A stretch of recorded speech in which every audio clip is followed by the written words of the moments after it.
अशा प्रकारे 12 वाजले आहेत व आता आपण आपल्या बाळकृष्णाला ज्या गर्भामध्ये ठेवलं होतं, म्हणजे काकडीचा जो गर्भ तयार केला होता, त्यामधून बाहेर काढणार आहोत व कृष्ण जन्मोत्सव साजरा करणार आहोत. अशा प्रकारे काकडीमधून आपल्या म्हणजे गर्भाशयातून आपल्या कृष्णाला बाहेर काढलं आहे व त्यांचं स्वागत केलं आहे. त्यांना जलाने पहिल्यांदा स्नान घालून घ्यायचं आहे, स्वच्छ स्नान घालून घ्यायचं आहे व त्यांची होईल तेवढी आपल्याला सेवा करायची आहे. आपण पंचामृताने देखील स्नान घालायचं आहे. पंचामृताने कसे स्नान घालायचे ते सुद्धा मी तुम्हाला दाखवले आहे. तुम्ही आवर्जून बघायचं आहे.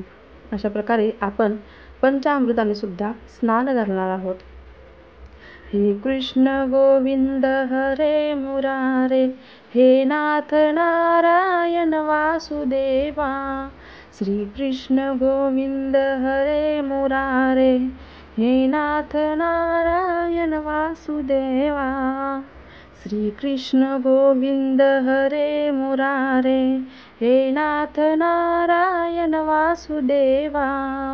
या मंत्राचा जप करत करत नंतर आपण अजून एकदा श्रीकृष्णाला आपल्या बाळकृष्णाला स्नान घालून घ्यायचं आहे व स्वच्छ कपड्याने पुसून घ्यायचं आहे व नंतर आपण त्यांना आता वस्त्र परिधान करणार आहोत.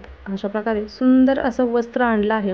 आता सर्वच माझ्याकडे येलो येलो झालेलं आहे, त्यामुळे कृष्ण आपले बाळकृष्ण सर्वांमध्ये दिसूनच येत नाही आहेत. सर्वच येलो झालेलं आहे, पण इतके सुंदर दिसत होतं त्यांचं रूप.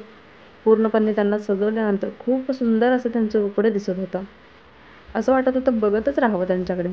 आणि टोपी घातल्यानंतर तर अजूनच त्यांचं रूप खुलून येत होतं. अशा प्रकारे सुंदर असं त्यांना सजवून झालेलं आहे. आता आपण त्यांना पाळण्यामध्ये ठेवणार आहोत. तुम्ही बघू शकता अशा प्रकारे मी सुंदर असं छोटंसं थोडंसं डेकोरेशन केलं आहे, जास्त नाही केलं. छोटासा पाळणा आहे तो सजवला आहे व त्याच्यामध्ये श्रीकृष्णाला आपल्या ठेवलेला आहे.